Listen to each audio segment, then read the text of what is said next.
अस्सलाम वालेकुम and very good morning. कैसे हैं आप सब? उम्मीद करती हूँ आप सब खैर आफियत से होंगे। मैं भी अल्लाह का शुक्र है बिल्कुल ठीक हूँ। आप सबकी दुआएं हैं। अपने प्यारे से दिन का अब स्टार्ट करती हूँ अपने प्यारे से व्लॉग के साथ। और व्लॉग मेरा हमेशा स्टार्ट होता है ब्रेकफास्ट से। कभी कभी मैं ब्रेकफास्ट से भी हट के कोई अपनी रूटीन शेयर करती हूँ, लेकिन आज मैं आपके साथ अपनी फुल डे रूटीन शेयर करूँगी। फुल डे रूटीन में ये है कि मैं सबसे पहले बेटी को स्कूल भेजा, फिर उसके बाद ब्रेकफास्ट बनाया। तो मैंने सोचा सबसे पहले ना मैं किचन का आज काम वाइंड अप करती हूँ। मेरे से हमेशा किचन रह जाता है। मुझे किचन क्लीन करना यकीन माने इतना कुछ मुश्किल काम लगता है। एक्चुअली मेरा किचन है भी इस तरह का, मुझे इसको साफ़ करने में बड़ी दिक्कत होती है। बड़ा छोटा सा, लेकिन मेरा दिल नहीं करता किचन को साफ़ करने में। लेकिन आज मैंने कहा कि सबसे पहले मैं किचन की क्लीनिंग करूँगी और इसके बाद बाकी काम। पानी गर्म किया और इसमें मैंने डिटर्जेंट डाला और उसको अच्छे से मैंने मेल्ट करके ना सारे बर्तन वॉश किए। और उसके बाद फिर मैंने ये अपना डब्बा जिसके अंदर मैं सारे अपने ये बेसिक मसाले वगैरह जो होते हैं वो मैंने रखे हैं। आज मैं आपको अपना जो किचन है वो दिखाती हूँ कि मैं अपने किचन को ना विदाउट कैबिनेट्स कैसे ऑर्गेनाइज़ करती हूँ। बर्तन जितने भी होते हैं वो मैं अपने स्टैंड के अंदर रख देती हूँ। जो जितने बेसिक मसाला वगैरह होते हैं जो हमें डेली बेसिस पे ज़रूरत पड़ते हैं वो सारे मैं इस बॉक्स के अंदर डालती हूँ। तो इससे पहले मेरे पास एक इस्त्री का टेबल था जिसके अंदर मैंने हर चीज़ सेट करके रखी हुई थी, लेकिन वो इस्त्री के टेबल को पानी लग लग के ना तो प्लाई थी टूट गया था। फिर उसके बाद फिर मैंने उसको निकाल दिया था किचन से कि बहुत बुरा लग रहा था। जब भी किचन साफ़ करती थी, किचन लगता ही नहीं था कि मैंने क्लीनिंग की। वो सारा उसका ना अंदर से वो फोम निकल रहा था, लकड़ी का जो गोदा होता है वो निकल रहा था। फिर मैंने उसको निकाल के बाहर फेंक दिया। फिर मेरे पास ये डब्बा था, मेरे पास थी जूसर मशीन। उसका डब्बा मैंने संभाल के रखा हुआ था। तो उसके अंदर ये मैंने सारी चीज़ें सेट करके और इसको ऐसे नाड़े के साथ बांध दिया है। एक्चुअली मेरे पास कोई और चीज़ थी नहीं, तो मैंने इसको ना मजबूती के लिए बांधा है, क्योंकि एक साइड से ये डब्बा फटा हुआ था। मैंने कहा जब तक मैं कोई ऐसा चीज़ सेट नहीं मतलब कोई इस तरह का स्टैंड नहीं बनवा लेती तब तक मैं उसके अंदर ऐसी चीज़ें सेट करती हूँ। सारी चीज़ें मैंने इसके अंदर ऐसे सेट की हुई हैं। छोटी सी मेरे पास टेबल है जो कि मेरी अम्मी की शादी की है, तो उसके ऊपर ना मैंने टूटी हुई चेयर रखी है। इसकी ना एक साइड टूट गई है, तो उसको मैंने ऐसे बैलेंस करके रखा हुआ और उसके ऊपर बर्तनों का स्टैंड और साथ में बॉक्स रखा हुआ। आज का वेदर इतना फैंटास्टिक था। मुझे इतना ऐसा वेदर अच्छा लगता है। मुझे बारिश नहीं अच्छी लगती, ना बहुत तेज़ धूप और ना बहुत बारिश। मुझे इस तरह का वेदर इतना अच्छा लगता है। बड़ा कूजी सा काम कूल सा होता है वेदर भी। तो ऐसे वेदर में ना काम करने का दिल और कहीं आने जाने का दिल बड़ा करता है। बंदा कहता है कि बड़ा अच्छा वेदर है, कहीं आया जाए, लेकिन आजकल की मसरूफियात इतनी ज़्यादा हैं कि टाइम ही नहीं मिलता है कहीं आया जाए। अच्छा, सबसे पहले किचन साफ़ किया। किचन के बाद फिर मैं आ गई थी बच्चों का रूम साफ़ किया। बच्चों के रूम से सीधे मैं आ गई थी बेडरूम। तो बेडरूम ना मेरा साफ़ ही था, लेकिन बेडशीट इसकी ना थोड़ी सी ख़राब थी। तो मैंने कहा कि ऐसा करती हूँ कि बेडरूम की अच्छी सी क्लीनिंग करती हूँ, डस्टिंग वगैरह भी कर लेती हूँ। मेरे पास जैसे ही टाइम होता है ना, डेली बेसिस पे हो या जब भी मुझे पता हो कि मेरे पास आज थोड़ा सा एक्स्ट्रा टाइम है, तो मैं क्लीनिंग डीप क्लीनिंग करती हूँ। डीप क्लीनिंग में ये होता है कि डस्टिंग कर लेती हूँ। वाइट फर्नीचर को ना क्लीन डेली बेसिस पे क्लीन किया जाता है। अगर ज़रा सा भी इसकी कुत्ता काट दे तो इसके ऊपर डस्ट जम जाती है और उसको साफ़ करना बहुत मुश्किल होता है। मैट्रेस की मैंने साइड चेंज की और ऊपर से भी झाड़ा, मैट्रेस की दोनों साइड साफ़ की। मैट्रेस को नहीं साइड तकरीबन वीक में एक बार या दो बार जैसे आपको लगे साइड चेंज करनी चाहिए। हवा लगती ना तो इससे मैट्रेस का जो टाइम होता है ना उसका थोड़ा लंबा दुरानिया निकल जाता है। ये मुझे बेडशीट इतनी पसंद है। मेरी बहन आई है मेरे घर तो वो कहती है तुम्हारी बेडशीट इतनी प्यारी, मुझे मेरा दिल करता है इस बेडशीट का ना बंदा एक ड्रेस बनवा ले। इसके ऊपर ना जो एम्ब्रॉयडरी हुई है ना वो बड़ी नीट एंड क्लीन हुई है और इसका कलर बड़ा प्यारा है। पता नहीं कैमरे में आपको अच्छा लगता होगा कि नहीं, लेकिन बहुत प्यारी इसकी लुक है। तो मैंने ना पहली नज़र में इसको देखा था कि थोड़ी सी जिस तरह देखा जाए ना, दो पिलो और एक बेडशीट मुझे काफ़ी एक्सपेंसिव पड़ी, लेकिन बड़ी मुझे अच्छी लगी थी। जैसे ही मैंने देखी थी तो मैंने ऐड टू कार्ट करके फ़ौरन से मैंने कहा कि मैं आगे ईद आ रही तो मैं मंगवाऊँगी। हमारा यही कोशिश होती है ना कि हम मिडिल क्लास लोग जो होते हैं अपनी फर्स्ट प्रायोरिटी हमारा घर और बच्चे होते हैं। हम कहते हैं छोड़ो अपने कपड़े और ये क्या बात हुई, पहले घर साफ़ सुथरा होना चाहिए, बच्चों की चीज़ अच्छी होनी चाहिए, अपने आप को छोड़ दो। तो मैं भी मेरी फ़र्स्ट प्रायोरिटी घर और बच्चे होते हैं कि मैं कहती हूँ कि मेरे घर की चीज़ बहुत अच्छी हो और नीट एंड क्लीन और बच्चों की भी हो।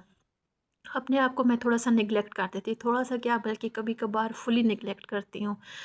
तो खैर इस दौर में ना अपने आप को नेग्लेक्ट करोगे तभी घर की चीज़ें और बच्चों का टाइम गुज़रेगा, वरना हर चीज़ इतनी महंगी हो गई है कि इस महंगाई के दौर में बजट के अकॉर्डिंग काम करना पड़ता है। थोड़ा-सा भी आउट ऑफ बजट करो तो बड़ा टाइम मुश्किल से गुज़रता है।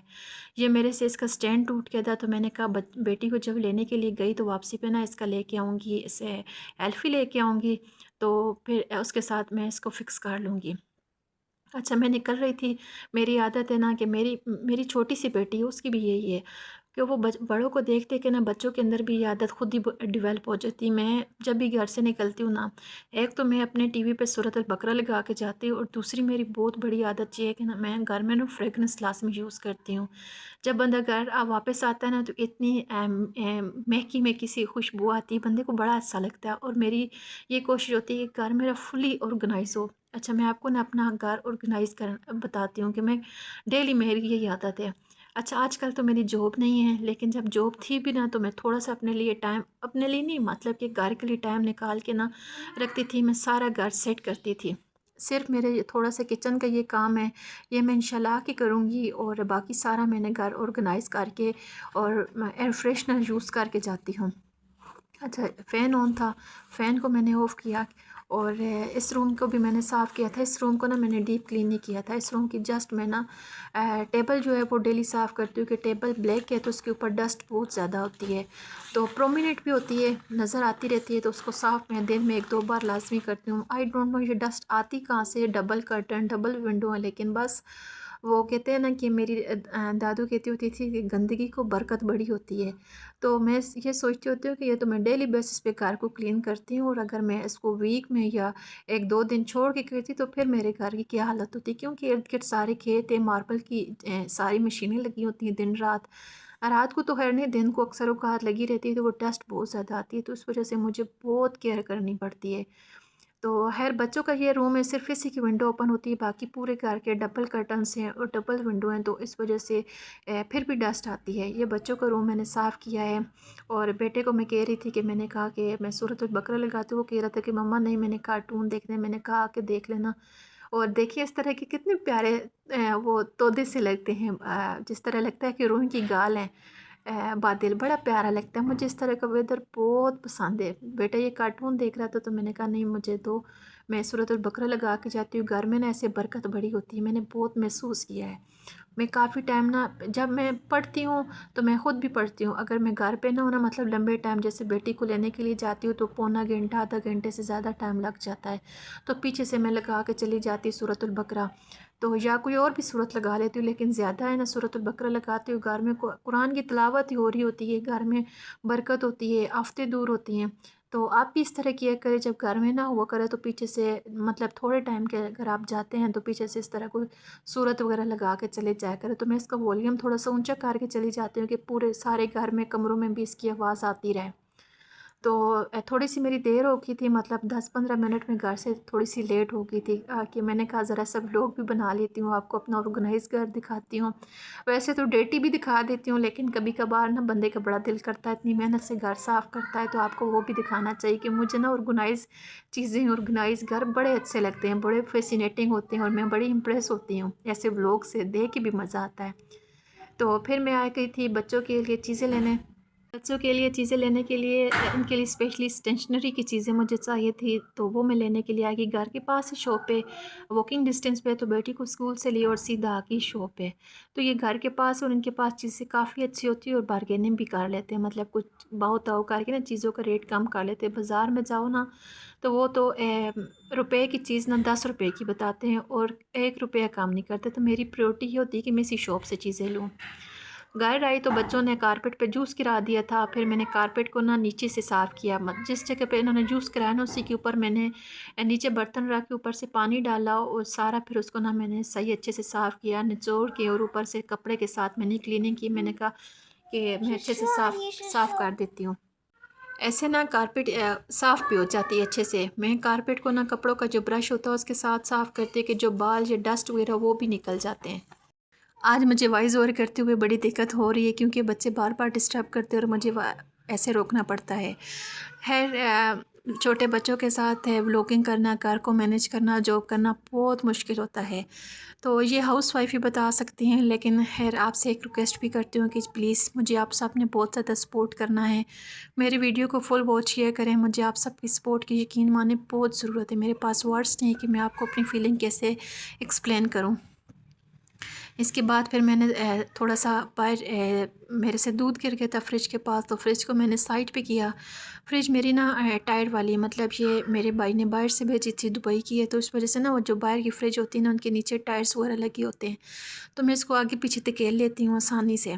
तो इसको मैंने धकेल के पीछे किया और इसको थोड़ी सी जगह को मैंने अगेन वॉश किया। और इसके बाद फिर मेरी ज़ोर की नमाज की देर हो रही थी, फिर मैंने नमाज़ अदा की। और आप सब के लिए खूब दुआएं की, पाकिस्तान के लिए जो आजकल हालात बने हुए हैं, हालात के लिए। और प्लीज़ आप सब ने मेरे लिए भी दुआ करनी, मेरी फैमिली के लिए, स्पेशली मेरे बच्चों और हस्बैंड के लिए। और मुझे आप सब ने बहुत सपोर्ट करना है, मुझे आप सब की सपोर्ट की इतनी ज़्यादा ज़रूरत है। चैनल को लाइक शेयर लाजमी किया करें।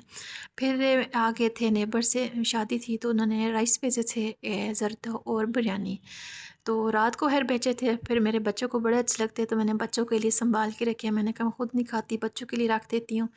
और अभी मैंने थोड़े से खाए थे, मुझे बहुत भूख लगी हुई थी, तो फटाफट नमाज़ अदा की। और नमाज़ अदा करने के बाद मैंने थोड़े से चावल खाए, बेटे को डाल के दी। बेटी बेटी की और बेटे के दोनों की चॉइस अला के, एक को बिरयानी बड़ी पसंद है, पुलाव वगैरह, और दूसरे को ज़रदा बड़ा पसंद है। तो एक कलर के नहीं, डिफरेंट कलर के जो होते हैं ना, मतलब वो खाता है मीठे मीठे चावल जो होते हैं वो खाता है। तो मुझे भी बड़े अच्छे लगते हैं। मुझे ना मीठे चावल या मीठी कोई भी चीज़ हो, खीर हो या हलवा, मुझे ठंडा बड़ा अच्छा लगता है। वैसे मैं नहीं इतना खाती, लेकिन गर्म नहीं खाती, ठंडा बड़ा अच्छा मुझे लगता है। हर एक की अपनी अपनी पसंद नापसंद होती है। और इतने मज़े के दे के चावल थे, बहुत यकीन माने, दे के चावल की एक अलग ही टेस्ट होता है, लज़्ज़त होती है। तो फिर जो उन्होंने खाए और बाकी मैंने संभाल के रख दिए। इतने में फिर मुझे छत पे जाना पड़ गया था कि पातिल इतने ज़्यादा थे। अभी मैं आई थी कपड़े बाहर डालने के लिए, थोड़ी देर बाद जैसे ही मैं नीचे गई ना, काले स्याह बादल आ गए। फिर मैं छत पे आई और कपड़े मैंने अंदर डाले। इतने प्यारे प्यारे बादल आए हुए ना, आजकल मौसम बड़ा अच्छा है। वैसे आज भी बारिश एक्सपेक्टेड थी, लेकिन अल्लाह का शुक्र है बारिश नहीं हुई। तो सारे मेरे जो जितने भी कपड़े थे गीले थे। फिर मैंने इन कपड़ों को उतारा, ये मैं इस्त्री के लिए लेके जाने वाली थी। मैंने कहा जो ड्राई हो गए हैं वो ले आती हूँ, जो गीले हैं उन्हें बाहर तार पर डाल देती हूँ। तो जो थोड़े से कपड़े थे और नीचे पड़े हुए थे वो भी फिर मैं वॉश जो किए थे वो भी ले आई। मैं डेली बेसिस पे कपड़े वॉश करती हूँ, तो वो कपड़े फिर मैं ऊपर लेके आई। मतलब मेरी आज परेड लगी रही, कभी ऊपर कभी नीचे, कभी ऊपर कभी नीचे। इतनी मैं कुछ थक चुकी थी। पूरा दिन ना ऐसे ही हेक्टिक वाला होता है, कभी फटाफट काम करो, बेटी को लेने के लिए जाओ। और आजकल ना मेरा ये भी है, एक टास्क है कि मैंने ना कुरान के लिए इनकी क्लासेस मैंने स्टार्ट करवानी है। तो वो जगह काफ़ी दूर है, तो मैं अब सोच रही हूँ कि उसके लिए भी टाइम मैनेज मुझे करना पड़ेगा। बच्चों के लिए, बच्चों को कुरान के लिए लेके भी जाना पड़ेगा। लेकिन वो थोड़ा सा मैंने रोका हुआ है, इसलिए कि मेरी अपनी भी जॉब की कोई टाइमिंग ऐसी है। मैंने कहा जॉब की टाइमिंग थोड़ी सी चेंज करती हूँ, क्योंकि वर्क एट होम का ऐसा होता है कि आपको जो आर्ट्स ईजी लगे हैं आप उनमें वो काम कर सकते हैं। तो अब वो मैं सोच रही हूँ कि कौन से टाइम मुझे ज़्यादा सूटेबल लगता है। कभी कहती हूँ रात को करती हूँ, कभी कहती हूँ दिन का टाइम ठीक है। थैंक्स फॉर वॉचिंग, अल्लाह हाफ़िज़।